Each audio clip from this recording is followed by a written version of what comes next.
Verdade, imparcialidade.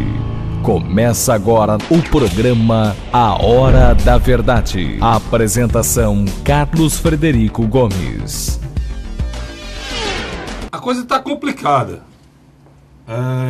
Esse julgamento do presidente Lula está criando uma expectativa, talvez sem sentido, talvez se tenha alguma coisa importante, mas as declarações que estão sendo dadas, já por elas mesmas, as declarações que estão saindo, já são muito preocupantes.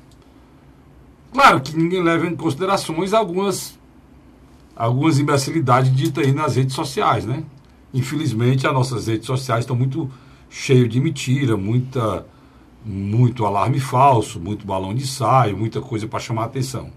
Mas uma declaração de uma presidente nacional do partido, ou melhor, uma declaração de uma senadora da República, que desde que assumiu a presidência do partido tem demonstrado uma falta de sobriedade e de responsabilidade com o que fala, com o que diz, horrível. A senhora Gleisi Hoffmann tem se saído uma das pessoas mais neuróticas e mais irresponsáveis que o PT já colocou na história da direção partidária. É tanto que, depois da imbecilidade que ela falou, para ser mais exato, a presidente do PT falou o seguinte, né, para que a gente possa comentar em cima dessa fala, no mínimo, esdrúxula. Ela disse que, para ser bem exato,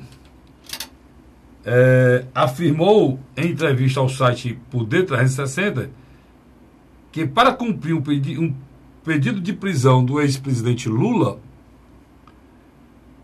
vai ter que matar gente. Ou seja, para a justiça cumprir esse pedido, teria que matar pessoas.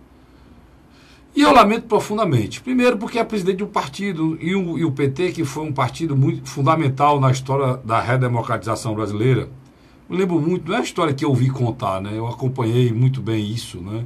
Brizola voltando do exílio, Miguel Arraes voltando do exílio, chegou aqui e encontrou o presidente, na época, o líder sindical Luiz Inácio Lula da Silva, dentro aí dessas fábricas, uma liderança já definida no ABC Paulista, já aprendendo a negociar, inclusive, tréguas e, ao mesmo tempo, mostrar força numa grande parada de fechar fábrica, e, enfim, mostrando a liderança que realmente ele exercia na época como torneiro mecânico e líder sindical. E aquelas atitudes do Luiz Inácio Lula da Silva fazia surgir naquela época a força do trabalhador com o PT. E o processo de redemocratização brasileiro agradeceu muito essa força do sindicalismo que surgia naquela época. E hoje, a declaração da senhora ministra, ex-ministra, atual senadora, presidente do PT, Gleisi Hoffmann, vai de encontro a um viés que eu já conhecia, já ouvia falar, mas que eu tinha dúvida. Mas a gente sabia que existem algumas pessoas lá que tem aquele pensamento da máxima da esquerda ortodoxa mundial, que os fins justificam os meios, né? São pessoas que fazem coisas horríveis, mas fazem porque o ideal é mais importante. Para alcançar esse ideal, elas usam de qualquer artifício, muitas vezes até mortes e assassinatos. Eu estou falando de ditaduras conhecidas que o mundo viu de forma sangrenta, né, se estabelecerem, como a da Rússia, como a de Cuba e muitas outras. Então a gente lamenta profundamente, porque o viés antidemocrático, o viés ditatorial, que algumas pessoas diziam que existia no PT, está aflorando hoje no Partido dos Trabalhadores, pelo menos na figura da presidente Gleisi Hoffmann, que foi criticada, inclusive, por líderes maiores do partido, como uma pessoa muito ligada ao presidente Lula, que é Paulo Akamoto. E praticamente foi desautorizado pelo vice-presidente e deu declarações já depois dela dizendo que a manifestação seria uma manifestação pacífica. Mas é importante te lembrar o seguinte, e aí é importante te lembrar, essa situação que vive hoje o Brasil não precisa de mais briga, mais confusão e mais divisão. Nós já temos de sobra. E lembrar a senhora Gleice Hoffmann, nós vivemos num país em que no ano de 2017 mais de 65 mil pessoas foram assassinadas. Não precisa ela pedir mais morte, né? E ainda tem mais, o presidente Lula não foi nem julgado. Ele pode até ser absolvido. Estou falando até que ele vai para a Etiópia logo depois do julgamento. Então, se vai para a Etiópia, por que não será preso? O que eu lamento profundamente é que uma senadora da República não tem a capacidade de entender que ela só pode falar o que fala, o PT só existe, o Lula só é o que é ou o que foi, porque ele vive e fez política no Estado Democrático de Direito, em que um torneiro mecânico, imigrante nordestino, pôde chegar à posição de presidente da República. Se não fosse essa democracia que ela reluta e critica e afronta, se não fosse, jamais o líder seria Lula de nada. Ou melhor, Lula seria líder de nada, de coisa alguma. Agora, querer criar na figura do presidente Lula um ser extraordinário, intocável, vai de encontro a outra, né, acusação que fazem do PT, que o PT deixou de ser partido e passou a ser seita. Quando a gente vê esse tipo de colocação, a gente fica preocupado. Eu, Carlos Frederico, e muitas pessoas que pensam igual a mim, a gente não tem um viés partidário. A gente não vai obscurecer, nem deixar de dizer o que o Lula fez importante para esse país, e foi muita coisa. Mas o que o Lula fez de ruim, montou nesse grande esquema de corrupção, em que políticos já estão presos, Paulo Maluf está preso. Zé Disseu foi preso pela terceira vez. Já está solto, cumprindo medidas socioeducativas. E os outros continuam presos. Pessoas como o senhor Léo Pinheiro está preso, Marcelo Odebrecht está preso, o Joesley Batista está preso. Então a prisão aí não quer dizer uma novidade, não. Ninguém está prendendo só o Lula se ele for preso. Eduardo Cunha está preso há quase 2 anos. E era o todo-poderoso presidente da Câmara, diziam que mandava nesse país. Então é necessário serenidade e respeito ao Estado Democrático de Direito desse país, que levou ao PT a ser o que foi. E essas pessoas, inclusive, a enriquecerem usando esse Estado Democrático de Direito, que agora eles afrontam. Então é muito grave, mas é necessário que o povo brasileiro vá se inteirando e fique do lado do seu país contra esses arremedos de partido que tem em nossa nação. Nosso país não tem partido, tem arremedos. Eu, primeiro, digo para vocês, e digo com toda clareza, esse ano, escolha homens. Procurem homens dignos, homens de bem, que tenham história. Esqueçam partidos. Nosso país, os partidos são meras siglas de interesse financeiro e de poder. Não tem ideologia, não tem o mínimo de respeito à cidadania, nem mesmo a nossa Constituição e as leis pré-estabelecidas.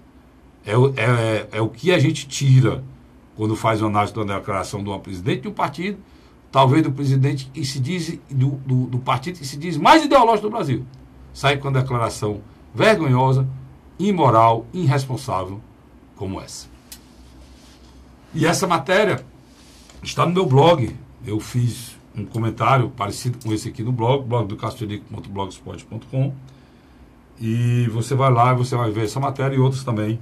A gente tem outra matéria também sobre a situação do Brasil hoje em relação à exploração do mercado internacional, e o nosso país virou colônia de exploração dos grandes especuladores mundiais. Luiz, depois desse meu comentário inicial, eu queria o seu comentário. Acha o que ela falou normal, razoável ou merece crítica?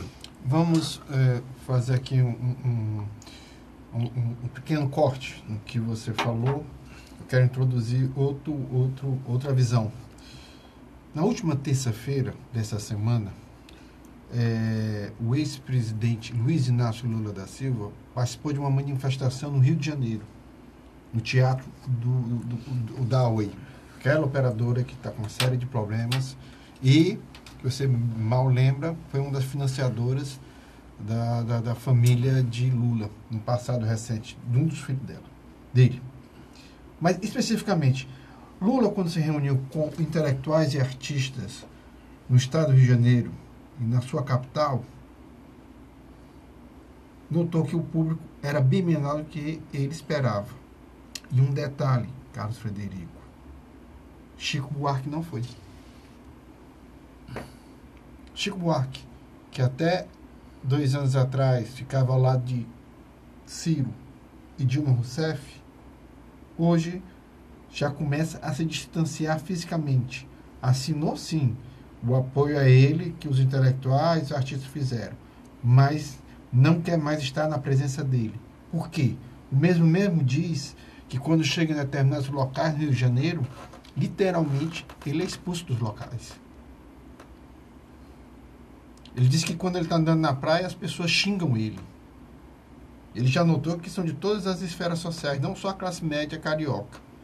Então, o que está na minha avaliação? Mas ele deu essa declaração para quem, Luiz? Ele deu um site de jornalismo sobre isso. Ele disse que tem sentido essa radicalização das pessoas em relação a ele. E, em síntese, aonde é que eu quero chegar?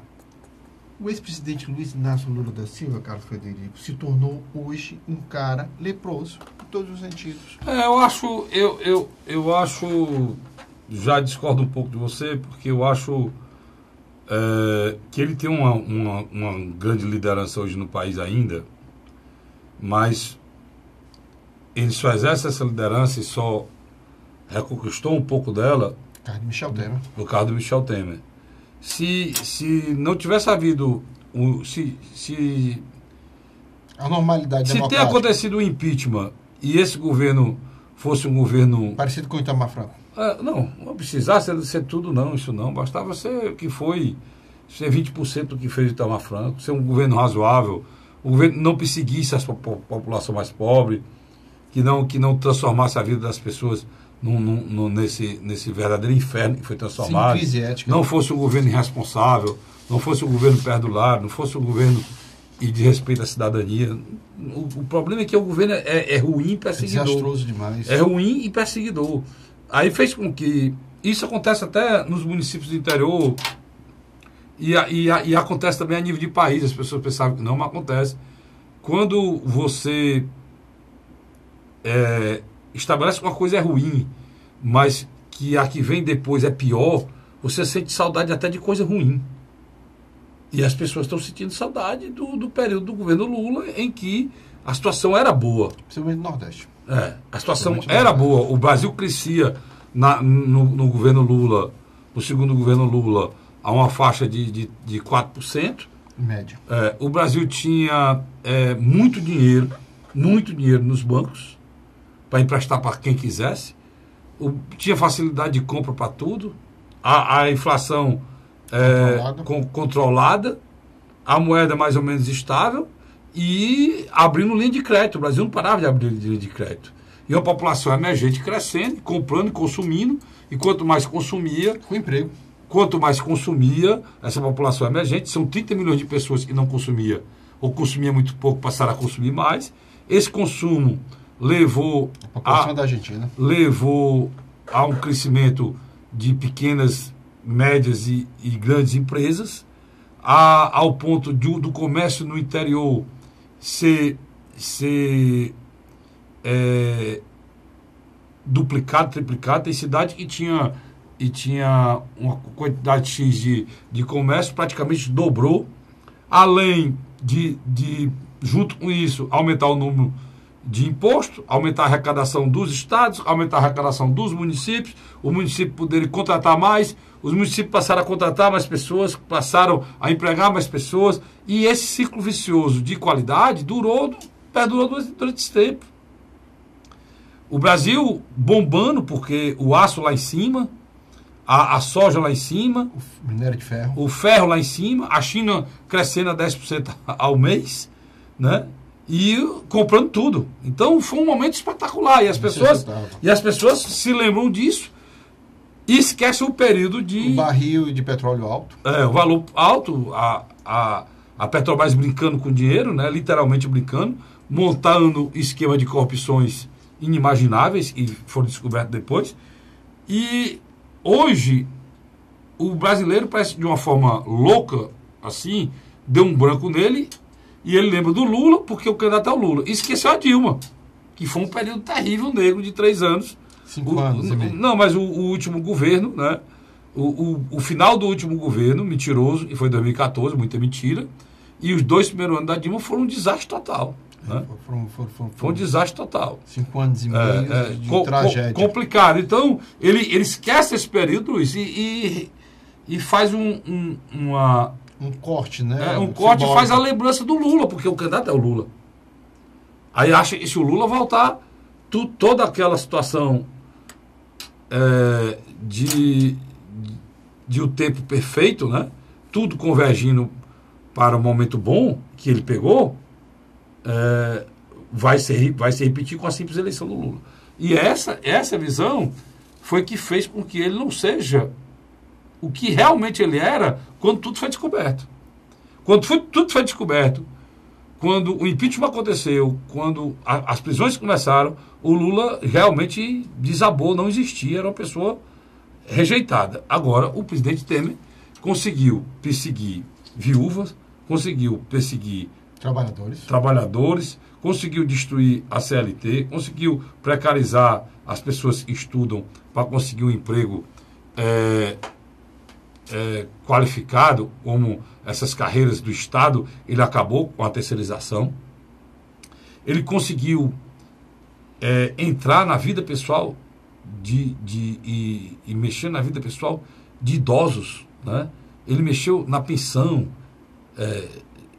Ele praticamente não permite que a pessoa nem cozinhe mais, porque ele pegou um botijão de gás e dobrou o preço. Ele aumentou gasolina, aumentou óleo diesel, acabou com o crédito, destruiu Minha Casa Minha Vida, cortou Bolsa Família. Aí, meu irmão, e tudo isso junto com muita corrupção, né? Então não tem como você... Corrupção muito mais aberta do que o governo de Lula. Não tem como você querer que ele praticamente, o grande cabo eleitoral do presidente Lula, na realidade chama-se Michel Temer. Sem dúvida. E como eu não duvido nada nesse país, eu acho até que pode ser que esteja até combinado.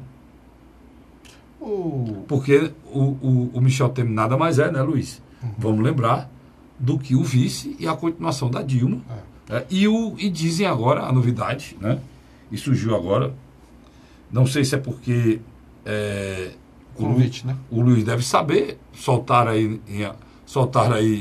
no site, né? E ninguém desmentiu. Ninguém desmentiu, mas não saiu em nem outro local, né? Que o presidente Lula teria chamado o presidente do Senado, o senador Nilson Oliveira, para ser seu vice. São amigos. Né? São amigos. Eu sei que são. São aliados. Para ser seu vice. Não é novidade, porque parece que já 10 estados já estão pretendendo fazer uma aliança. PT e MDB. PT e PMDB. Carlos, o ex-presidente Luiz Inácio Lula da Silva, junto com Gleice Hoffmann, eles foram para o enfrentamento. O Lula, por exemplo, num ato na cidade do Rio de Janeiro, no Teatro da Oi, simplesmente desceu críticas negativas tanto aos membros do Tribunal Regional Federal da Quarta, sediado em Porto Alegre, como ao próprio juiz Sérgio Moro e a Operação Lava Jato do Rio de Janeiro. Quer dizer, você nota que ele está aumentando o tom de agressividade. Lógico. A Gleisi Hoffmann vai pelo mesmo caminho. Não, mas ele fez uma ontem, essa semana, anteontem, que foi terrível. Essa lá no Rio mesmo. Que ele criticou o presidente do TRF4, lá do Tribunal Regional Federal, pelo fato dele ser... Ele disse que ele era bisneto. Na realidade, ele é trineto, né? Tataraneto. Ele é trineto do general que invadiu Canudos na época... na época da guerra dos Canudos na Bahia, né? Em que o atual conselheiro, o nosso cearense, Charles Bobin, liderava lá. A comunidade. E se acredita que ele quis dizer que o cidadão lá, o presidente do tribunal, não prestava, porque era parente, era trineto desse general que fez essa intervenção. Rapaz, é muita doideira, muita loucura, não é não, Luiz? Ele desqualificou o presidente do tribunal por ser trineto desse... Eu não acho o Lula louco. Agora, eu acho boa parte dos seguidores dele não bate bem na cabeça. Aquela coisa que eu falei da seita... Pelo amor de Deus. E muita gente fala que o PT deixou de ser um partido passou a ser uma seita. Eu, pelo menos, não voto. Por exemplo, uma das maiores lideranças do Brasil hoje chama-se Camilo Santana. Por quê? Porque é um governador que governa um estado pobre, miserável, encravado no Nordeste. Uns 6 anos de ser, que é o governador que tem a melhor situação fiscal do Brasil. O que é que o Brasil precisa? É um governador que é do PT, o partido que está aí, todo mundo do PT enrolado em corrupção, em denúncia. Corrupção, não tem uma denúncia contra ele. É interessante que essa semana... Cara, não tem uma citação de um nome dele. Essa semana ele esteve no lançamento das escolas integradas lá no Ministério da Educação. Não, mas ele esteve... Não, lá em Brasília. E o presidente Michel Temer estava lá, do lado dele. É isso que eu quero dizer. Mas ele esteve lá porque o Ceará é o exemplo de um número de escolas integradas no Brasil. Principalmente a partir de Sobral, né? Não é isso não. O Ceará tem o maior número de escolas de tempo integral proporcional do Brasil. A partir do modelo de Sobral, né, que se espalhou. Aí o Ministério da Educação chama, não é para falar o governador, não. É porque só para pegar um exemplo de escola de tempo integral no Brasil é o cearense. Agora, vamos dar aqui um crédito, né? Nossa querida vice-governadora Isolda, né? É um trabalho de muita gente, né? Começou com a Isolda, começou com o prefeito de Sobral, o Cid Gomes, quando foi prefeito de Sobral, que colocou a Isolda para ser secretária de Educação. Depois daí, o que ela fez em Sobral foi replicado para o governo do Estado e ele governador do Estado. Né? E o próprio irmão do governador, que foi o Ivo, né? Que tem a participação muito grande dentro de todo esse projeto. Né? Inclusive, trouxe o projeto para Fortaleza. Estruturou a educação de Fortaleza. E transformou Fortaleza. Então, se você for falar em escola, em Revolução da Educação do Ceará, você tem que passar por Cid Gomes, Isolda Sela e Ivo Gomes. São os responsáveis por essa transformação. E Jaime Cavalcante também. E agora o governador Camilo Santana já está dando total e apoio restrito à educação do Estado do Ceará. E eu digo é diferente. O Camilo hoje está superando o Cid. Por quê? Porque ele tem muito menos recursos, muito menos condições, muito mais dificuldades e está conseguindo fazer um governo muito bom. Mete consenso. Nós vamos até falar sobre isso no último bloco, para a gente manter os estados aqui no meio. Mas Carlos... Mas voltando à questão... Essa semana ela foi muito ruim em matéria de presidenciáveis. Teve as falas desastrosas de Luiz Inácio Lula da Silva e também teve outras falas desastrosas de Jair Messias Bolsonaro. A entrevista que ele deu à Folha de São Paulo, a maneira como ele respondeu às perguntas... Tem uma fase dele que eu nem sabia que ele era... Eu nem sabia que o Bolsonaro... Então, tem algumas coisas interessantes. Então, vamos falar sobre isso aqui. Parece que ele é... Tem um filme aí que é até com o menino, que é... Eu tô tentando me lembrar o nome do filme aqui, porque eu tô com vontade de rir. E tentando me lembrar o nome do filme. Porque o Bolsonaro parece que está meio ruim da cabeça. Eu vou voltar com o nome do filme no segundo bloco para falar para você e você vai entender quais são as besteiras que o Bolsonaro andou falando depois que estou cutucando ele. Parece que ele ficou meio perturbado, né, Luiz? Ficou. Eu volto já, não sai daí não. A Hora da Verdade.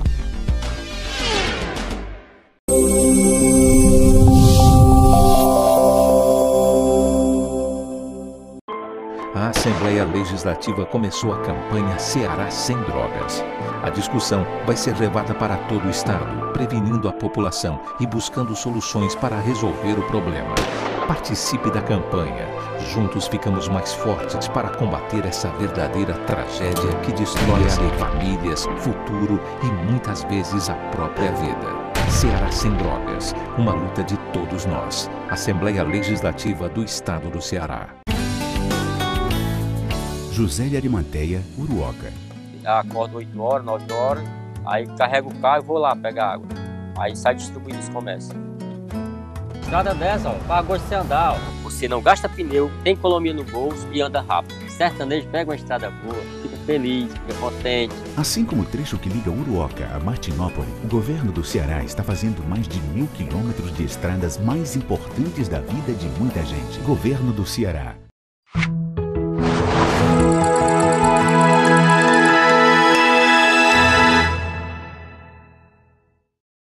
A Hora da Verdade.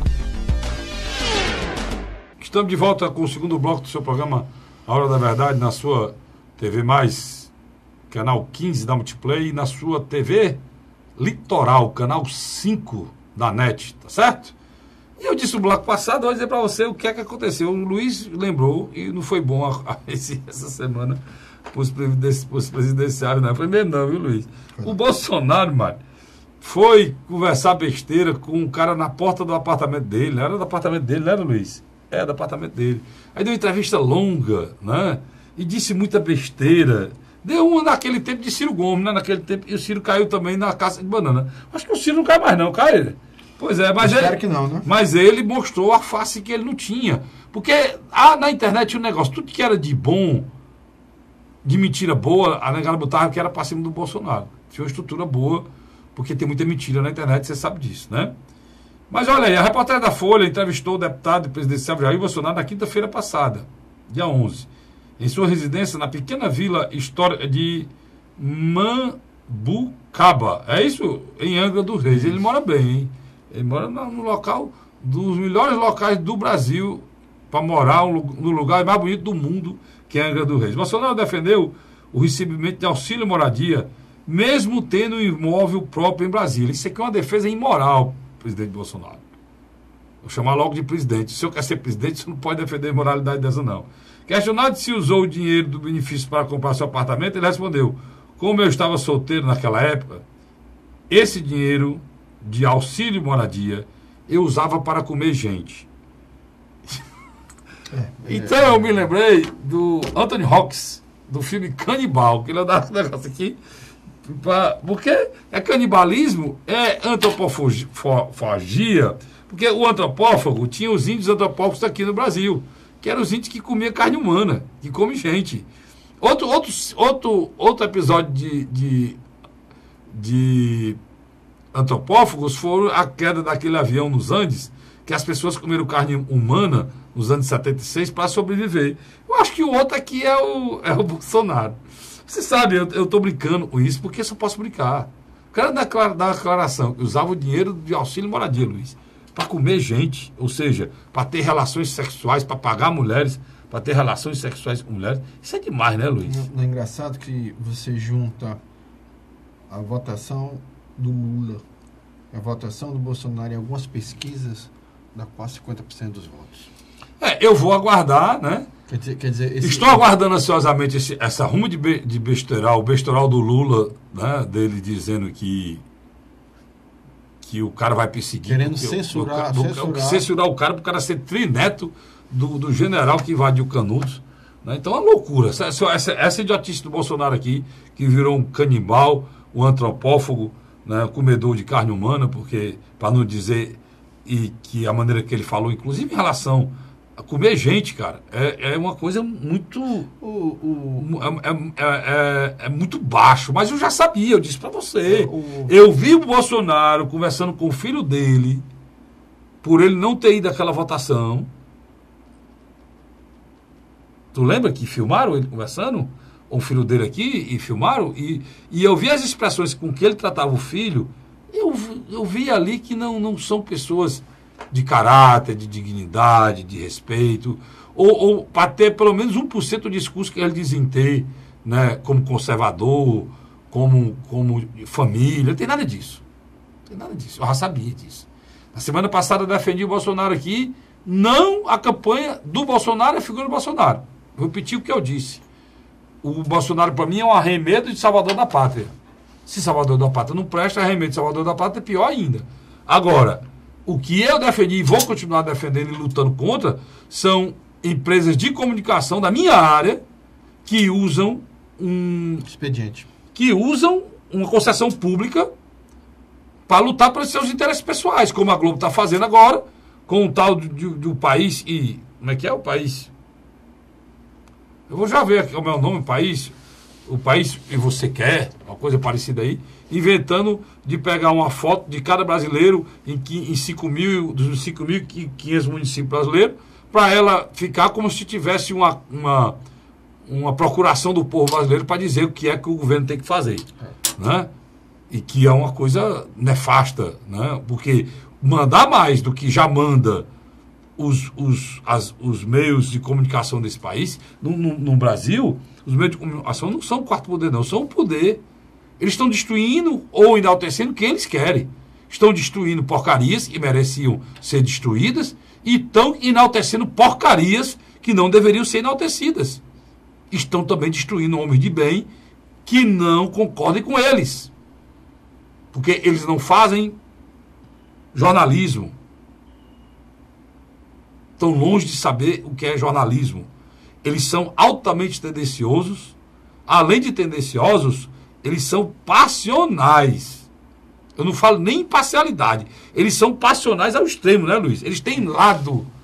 Né? Eles têm lado. E hoje a Globo quer fazer o presidente dela. Você viu o meu nome, rapaz? É do novo... Vou procurar aqui para a gente encontrar. Mas vai dizendo aí, Luiz, enquanto eu procuro aqui o nome. Carlos Frederico, o Jair Messias Bolsonaro foi uma pré-candidatura presidencial que teve alguns fatores positivos ao lado dele.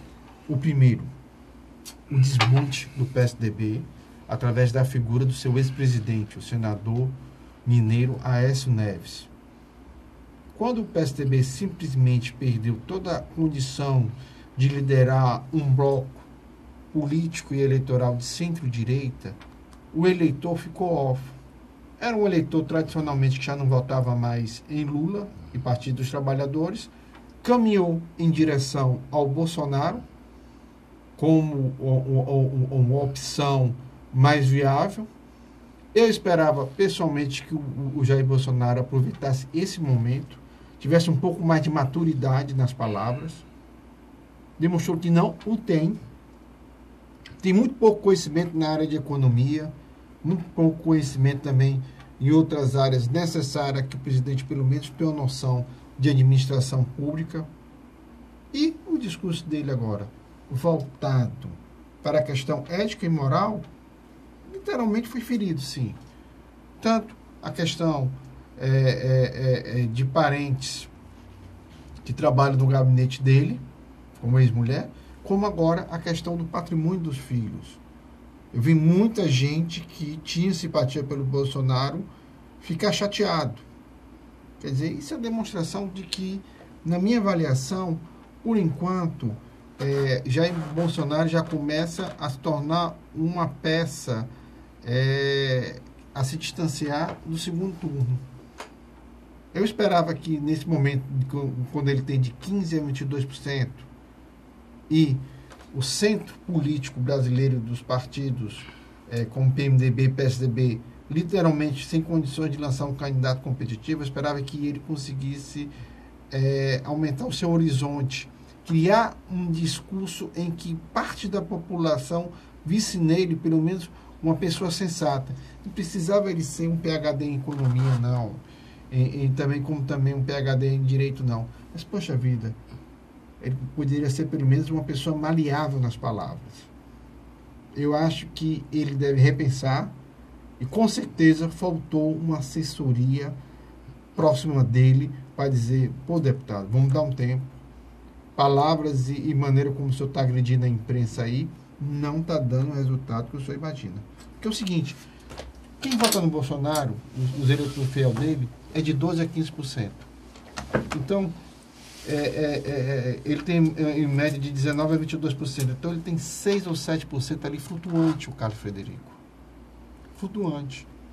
Eu acho que é o que acontece, ele começa a perder... Eu acho, Luiz, na primeira, nem iniciou, já saiu com essa de ser antropófago, comedor de gente, usar uma expressão chula dessa para sair um desse não tem aquilo para ser presidente desse país, né?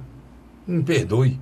Se você tem simpatia, me perdoe. Não, eu acho que ele não tem. Mas não tem aquilo para ser presidente. Ele não tem um desse tem para ser nem vereador, nem líder de sala. É a qualidade dos deputados que a gente elege aí. São verdadeiros canalhas que estão aí. Cara, quer saber se ele usa o dinheiro dele para transar com quem for.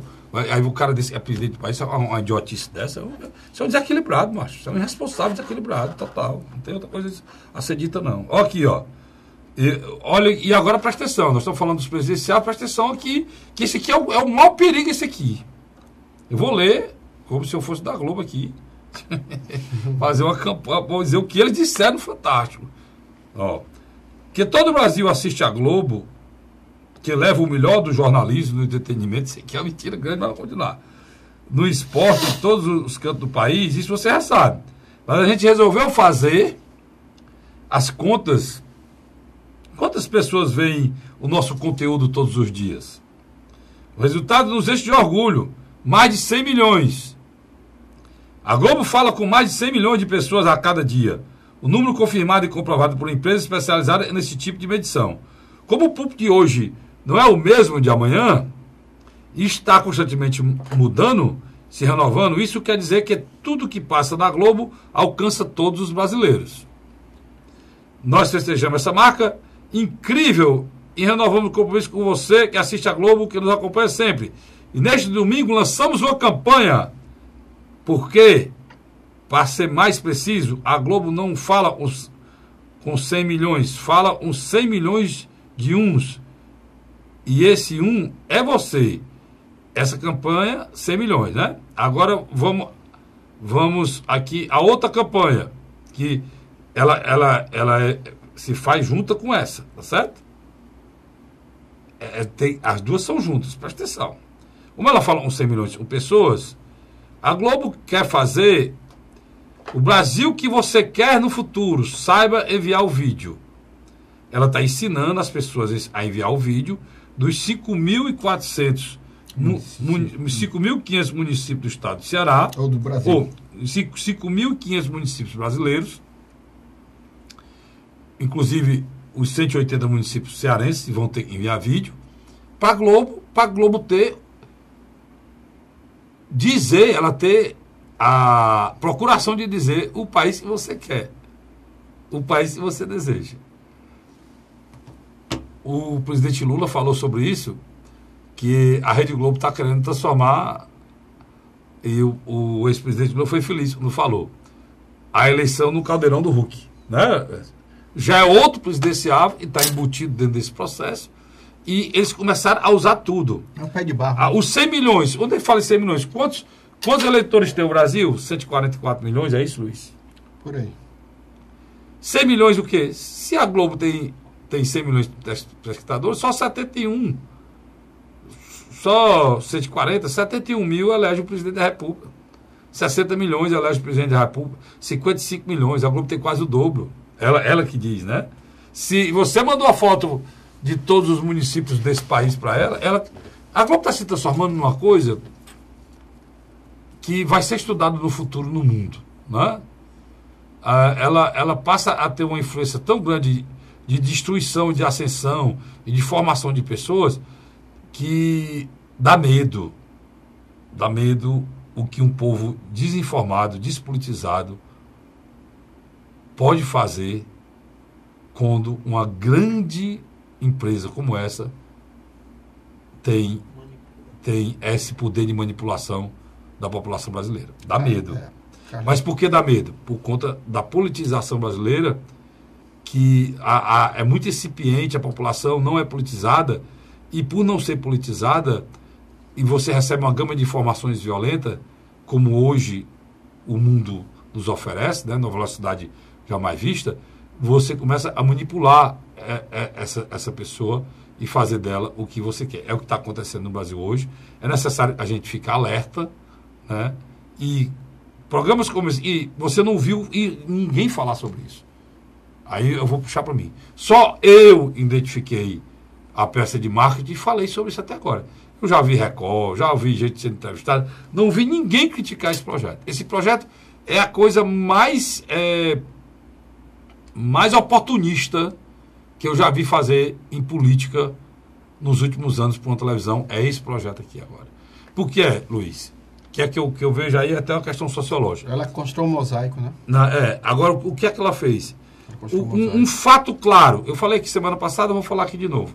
Um fato claro, quer dizer, você que está me ouvindo aqui, o Vicente está ali nos filmando, você que está me ouvindo em casa, o Luiz está aqui do meu lado. Faça o que eu vou lhe dizer.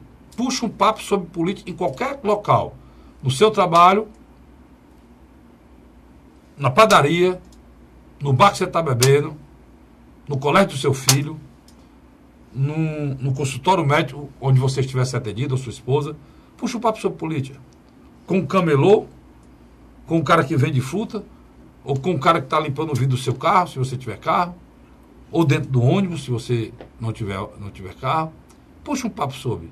E fale de um vereador, e fale de um deputado federal, ou de um deputado estadual, ou de um senador da República, ou de um governador. Você vai ouvir o seguinte: é ladrão. Você vai ouvir o seguinte: é um pilantra. É vagabundo. Aí se quem? O vereador. Que vereador? Não sei, qualquer um. E é assim. Por quê? Porque a Globo pegou o que já era ruim e conseguiu criminalizar total. Então, toda a classe política brasileira, Luiz, hoje é criminalizada. Ou seja, se você compra uma casa, se você está feliz com aquela casa, ou aquela casa tem alguma coisa boa, o que você faz? Você reforma. Mas se você compra uma casa e não quer aquela casa, o que você faz? Você literalmente se livra dela. Mas você destrói a casa. Você derruba a casa. Para fazer o quê? Construir outra. O que é que a Globo fez? Agora, os passos estão acontecendo. Ela aproveitou o escândalo da vida pública, aproveitou que não estava recebendo o que queria, a eleição estava próxima, tentou tirar o presidente, botar um dela, uma vez não deu certo, a segunda vez não deu certo. Aí ela criminalizou toda a classe política, sem exceção de ninguém, Luiz. Destruiu a classe política toda. E agora ela vai para um ano novo, um ano de eleição, em que ela vai fazer políticos, ou seja, fazer a casa da maneira que ela deseja fazer. Verdade. Essa é a visão que eu tenho do quadro que está acontecendo. Se isso vai acontecer ou não, você vai ver. Você verá. Mas eu já vi todos os passos que foram dados. Foram dados no ano 2016, 2017, e foi a criminalização e a destruição de qualquer político. A Globo não teve a preocupação, Luiz, de salvar nem os homens de bem. E tem muitos. Sem dúvida. E a Globo destruiu alguns que não eram pessoas más, mas que tiveram erros muito menores de que qualquer... Pontuais só. Do que qualquer diretor ou gerente de programação da Globo fez durante a vida toda. Eles fizeram uma vez, a Globo criminalizou e praticamente destruiu reputações. E isso é muito sério, isso vai reincidir no próximo ano, e é necessário que a gente... E o pior de tudo, está nascendo no Brasil uma luta fraticida, Luiz, dos grupos de comunicação querendo dominar a política. Justamente por fragilidade total da... E o alinhamento das três principais, né? Pronto, principais. Pois é. É justamente isso, o Luiz falou. Esse alinhamento... A Rede TV, Record, a SBT, Globo e a própria Bandeirantes, 5. Quando você fala em reforma da Previdência, é uma cantiga só, né? É uma linha só. O disco é o mesmo. Até o entrevistado é o mesmo. É o da Globo, é o da Record, da Bandeirantes. Olha, um especialista sobre a reforma da Previdência para lascar a população. O cara está lá. Por quê? Porque todos eles estão de cócoras para o mercado. Todos eles estão a serviço do grande capital. E isso é dito por quem? É dito por partidos pequenos, de operários, que ninguém escuta. Ninguém leva em consideração. Ninguém leva em consideração. A mídia pode dizer como eu estou dizendo aqui, que é um fato, que o mercado existe, nós temos que respeitar o mercado, o Brasil não pode ver sem o mercado, ele está dentro de um contexto mundial de globalização, tem, mas só todos os países do mundo, todos, até os Estados Unidos, hoje se protegem desse mercado. Né? E nenhum país do mundo é colônia de exploração como nós somos. Nenhum país do mundo transfere $1 trilhão todo ano para ninguém. Só nós fazemos isso aqui. Porque nós temos o maior juro do mundo e pagamos para eles. E o povo brasileiro trabalha, paga um imposto caro para pagar essa sangria de recursos do povo brasileiro para esses especuladores e transformaram o nosso país em pleno século XXI em colônia de exploração de agiotas internacionais. Isso é terrível. Eu vou para um rápido intervalo e volto já não sai não. A gente volta com o terceiro e último bloco já falando de eleições 2018 aqui no estado do Ceará. A Hora da Verdade.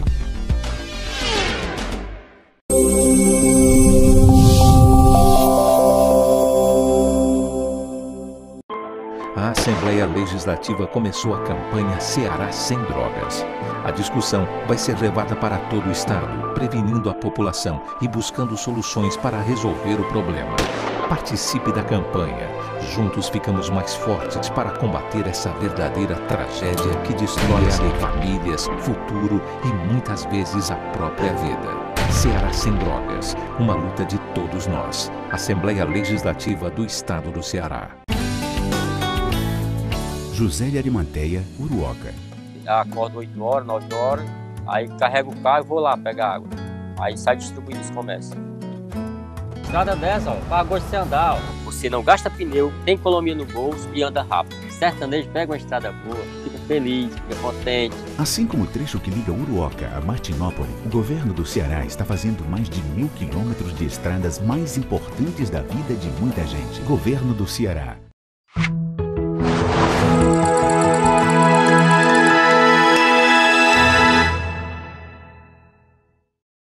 A Hora da Verdade. Estamos de volta com o terceiro e último bloco do programa Hora da Verdade, na sua TV Mais, canal 15 da Multiplay, na sua TV Litoral, canal 5 da NET. Luiz, eu disse que vou voltar logo com eleições 2018.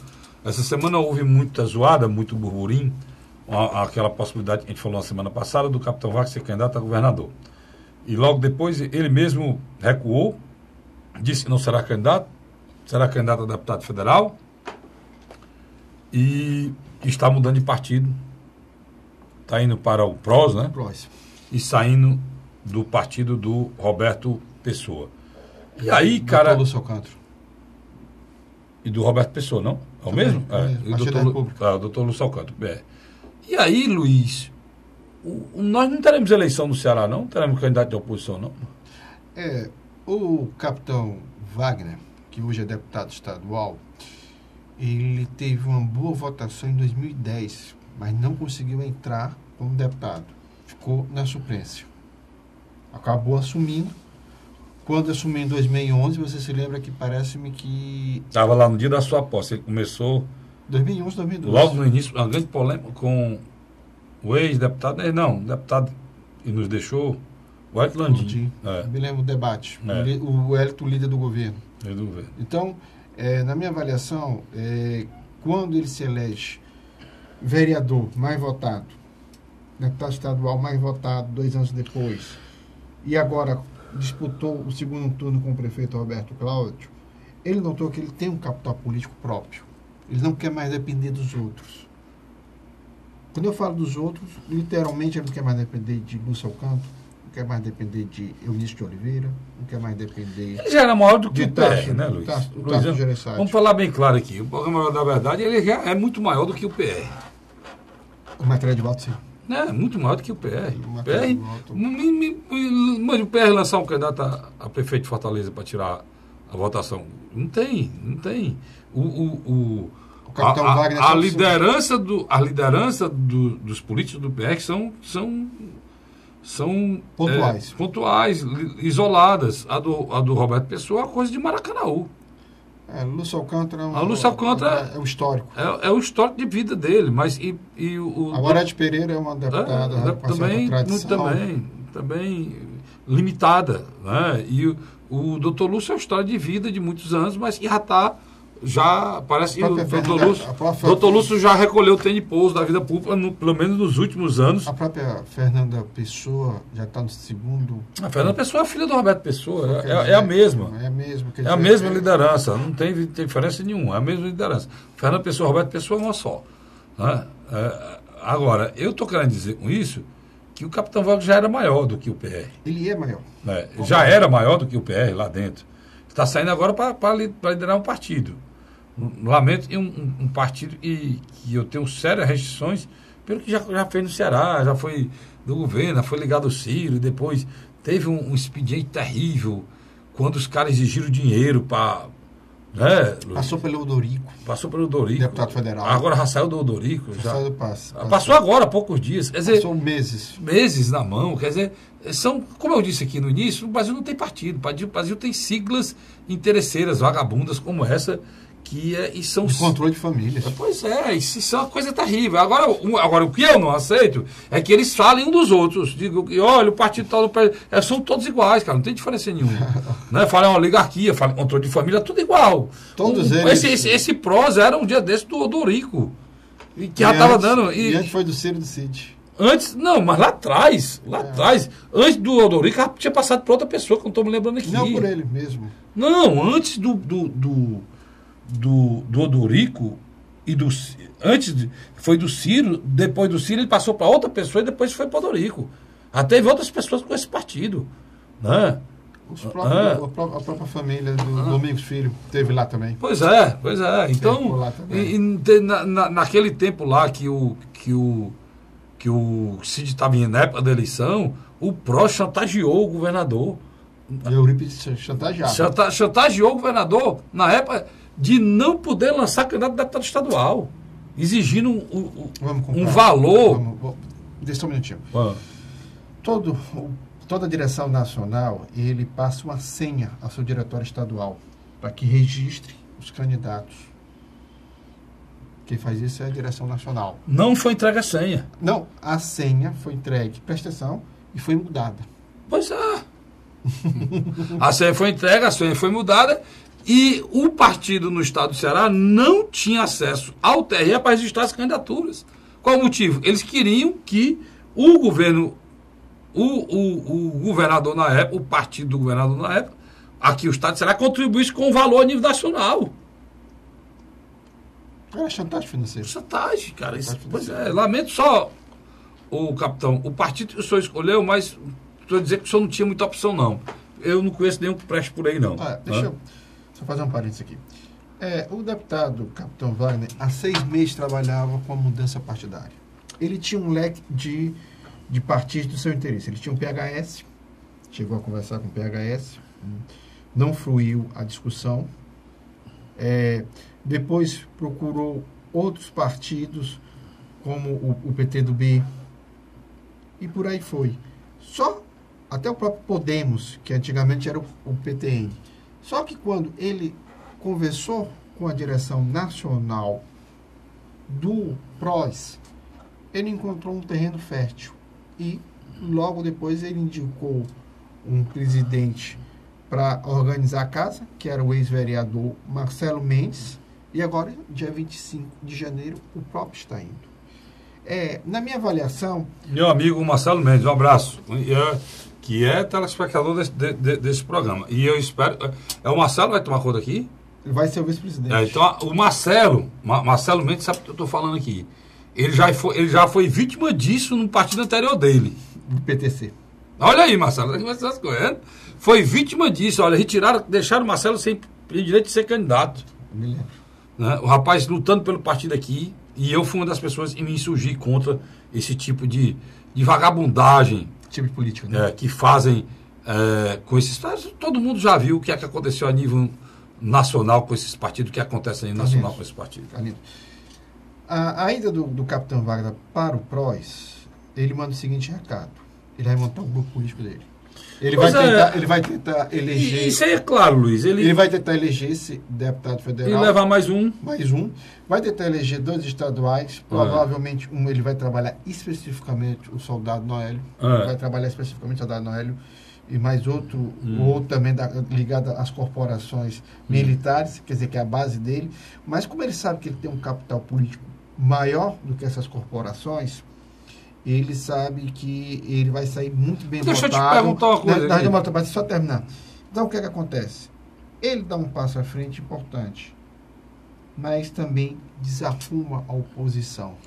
Não, mas ele não podia, ele está certo, ele não tinha nada a ver como é que ele vai ser candidato sozinho. Na eleição passada, Luiz, vamos ser bem claro, cara, o Eunício não foi correto com o Capitão Wagner. O Capitão Wagner tinha chance de ganhar a eleição. Faltou apoio, macho. Faltou apoio. Na eleição para prefeito faltou apoio. Até o próprio senador Tasso poderia ter ajudado. O senador Tasso poderia, se quisesse, ter ajudado e ter criado condições para que o Capitão Wagner chegasse no final, quando o Roberto Cláudio fez o esforço para ser reeleito, o esforço do Roberto Cláudio, o esforço do Capitão Wagner não tinha como ser feito. Eu estou dizendo que eu ouvi ele falar isso. Né? Nós sentimos, né? Não, a declaração dele no final da campanha foi uma declaração de uma pessoa que não tinha apoio no final da campanha. Isso deixou marcas profundas nele, né? Isso deixou marcas... E aí ele está com medo de ir de novo com essa brincadeira, porque é muito bom. Ele vai para governador, vai um candidato a senador, vai outro candidato a senador, talvez se eleja um senador, elege deputado e ele fica sem mandato. Né? Então, eu acho que a avaliação do Capitão Wagner é correta. Ele se voltou para dentro de si. Em relação a isso, corre um risco, que já foi falado aqui pelo Luiz Cláudio Barbosa, uma avaliação do próprio Luiz, que de qualquer maneira também, como todo mundo esperava, um crescimento dele e para manter um caráter estadual do seu nome, no candidato do deputado federal fica isolada, e a eleição do próximo ano para prefeito fica muito mais fácil para o atual grupo do atual prefeito Roberto Cláudio conseguir a sua reeleição. Né? Não, indicar alguém e conseguir... indicar alguém para continuar o seu trabalho. E já foi reeleito, não tem como ser ir para a reeleição. Mas dar continuidade a esse projeto iniciado com o Roberto Cláudio. E já em 2020 já terá 8 anos. Por exemplo, indiscutivelmente, o Capitão Wagner, nesses últimos dias, teve rugas com o senador Tasso Gereissati. Com certeza. Em função aqui do palanque do Geraldo Alckmin. Com certeza, porque o senador Tasso disse que pode apoiá-lo para candidato a governador e empurra o picolé de chuchu do Alckmin. E logo depois ainda quer dizer que o candidato a senador é o... Bom nome? O empresário, né, da MS Dias Branco. Pelo amor de Deus, cara. Pelo amor de Deus. Aí tem pessoas que vêm dizer para mim que o senador Tasso tem me decepcionado muito nos últimos anos, no ano passado, e parece que está com vontade de continuar decepcionando, né? Ele fala em renovação e não deixa colocar o nome dele para ele ser candidato a governador pela 4ª vez, né? Ele fala em democracia, renovação política, em novos nomes, e quando chega um novo nome, ele faz esse tipo de coisa aí. Aí o novo nome quem é? É um cara que só ele conhece, do colete dele, que é amigo dele, pessoal, presidente do grupo MS Dias Branco, para ser, né? Uma loucura, cara, isso não existe, né, Luiz? Cria uma situação muito embaraçosa, até mesmo para os aliados. Quer dizer, senador Tasso, essa história de bolso de colete, isso acabou, senador. Não dá mais, não. Mas, Carlinhos, candidato de bolso de colete não dá mais, não. Né? Eu acho que a ida do Capitão Wagner para o PROS, ele desarruma mais do que arruma as oposições. Acho que cria mais subdivisões. Não, quem é que vai ser candidato? Essa é a grande pergunta aqui, Luiz. Quem enfrentará Camilo Santana na eleição de 2018, agora, nesse ano? Quem será o candidato que enfrentará o Camilo Santana? Essa é o que nós iremos discutir, porque nós estamos, Luiz, no mês de janeiro, né? O carnaval está bem aí, depois vem Semana Santa, Terminou o Carnaval Semana Santa, tem o quê, Luiz? Eleição, mano. E antes da eleição tem a Copa. Você sabe a velocidade desse ano, né? Então, meu irmão, não tem um nome. Não tem nem previsão. Não tem nem união. Né? O senador Eunício está praticamente definido como governador Camilo. Está sendo site, nem é candidato, nem deixa ninguém ser. Né? Quem é o candidato? Tá? Acho que só Domingos Filho, né? Nós vamos discutir isso no próximo programa. Lembrando que a gente precisa, né, Luiz, procurar aqui, nesse programa, né, reiterar a necessidade das pessoas entenderem que esse ano é um ano difícil, complicado, mas fundamental para a vida do povo brasileiro. E os políticos precisam entender que a gente não suporta mais política mentirosa, declarações falsas, embuste, enganação, partido que se vende. Chega, né? Nós temos o direito de, pelo menos, ter esperança no ano de 2018. Luiz, obrigado. A você, assinante, muito obrigado. A gente volta na próxima semana, se Deus quiser, mais um programa A Hora da Verdade. Até lá.